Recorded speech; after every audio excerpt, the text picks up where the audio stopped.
أعوذ بالله من الشيطان الرجيم.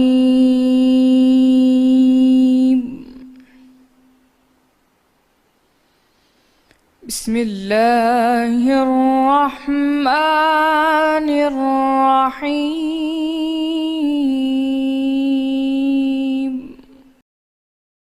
شروع اللہ کا نام لے کر جو بڑا مہربان نہایت رحم والا ہے۔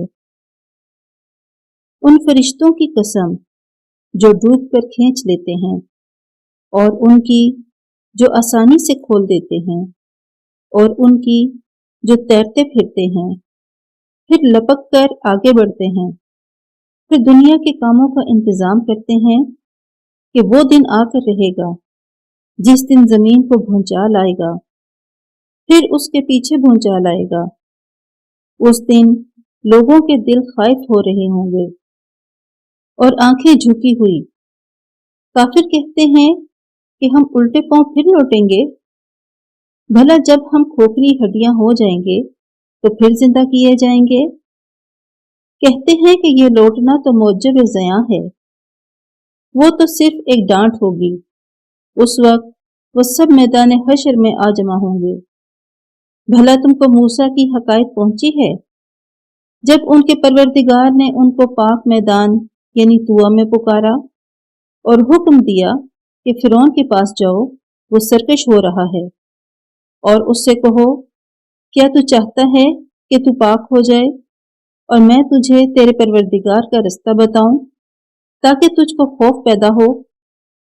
غرض انہوں نے اس کو بڑی نشانی دکھائی مگر اس نے جھٹلایا اور نہ مانا، پھر لوٹ گیا اور تدبیریں کرنے لگا اور لوگوں کو اکٹھا کیا اور پکارا، کہنے لگا کہ تمہارا سب سے بڑا مالک میں ہوں۔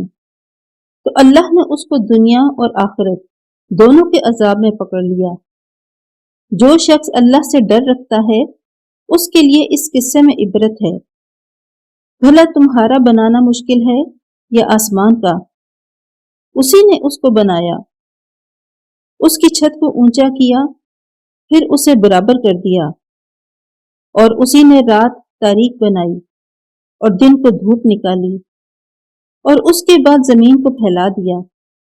اسی نے اس میں سے اس کا پانی نکالا اور چارہ اگایا اور اس پر پہاڑوں کا بوجھ رکھ دیا۔ یہ سب کچھ تمہارے اور تمہارے چارپائیوں کے فائدے کے لیے کیا۔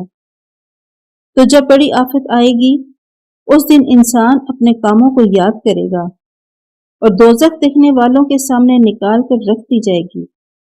تو جس نے سرکشی کی اور دنیا کی زندگی کو مقدم سمجھا اس کا ٹھکانہ دوزخ ہے، اور جو اپنے پروردگار کے سامنے کھڑے ہونے سے ڈرتا اور جی کو خواہشوں سے روکتا رہا اس کا ٹھکانہ بہشت ہے۔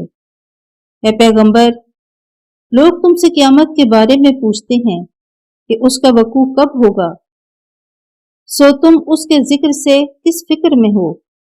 اس کا واقعہ ہونے کا وقت تمہارے پروردگار ہی کو معلوم ہے۔ جو شخص اس سے ڈر رکھتا ہے تم تو اسی کو ڈرانے والے ہو۔ جب وہ اس کو دیکھیں گے تو ایسا خیال کریں گے کہ گویا دنیا میں صرف ایک شام یا صبح رہے تھے۔ صدق اللہ